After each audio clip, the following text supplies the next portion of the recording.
Mr. Bokhari? Thank you. Well, first, you guys obviously are a great asset to the city. It's amazing to be able to work with you. And Mr. Manager, I think we need to kind of bifurcate this conversation. There's the blocking and tackling of some of the more basic quality of life things that are being addressed, that we're working together on a daily basis, not behind the dais, but with the staff to get done. And can they use more funding? Absolutely. But the team is doing a really good job there. I think the theme here that a lot of us are frustrated by and want action on is a more holistic quality of life, not just conversation, but list of actions that we can take in a very near-term perspective to make a dent in what our constituents and we as individuals in this community constantly see and are having trouble with. I mean, everything that has just been said, I couldn't agree with more. And what I think we need in this immediate term, because the problem is with government, you know, there's a political feasibility kind of lens and will lens. Like, don't worry about deciding what's going to be popular or not. Give us a list of everything and let us debate it out amongst this group.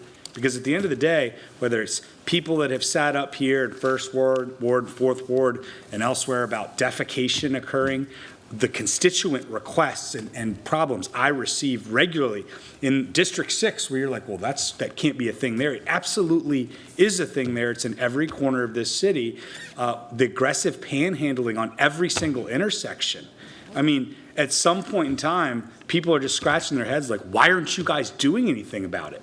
And the reason we're not doing anything about it is because there are these multiple layers of kind of government and bureaucracy, and no offense to anyone, but it's like, this is going to be dicey and this council is going to react badly to that. Don't worry about that. Let us do it. Give us every tool that aligns to those things. Someone was shot running 4 houses down from my house last week. And it touches on multiple of these things. There were 5 shootings over this weekend. And I really, like, honestly, I appreciate CMPD. Everyone knows how much I just love them to death.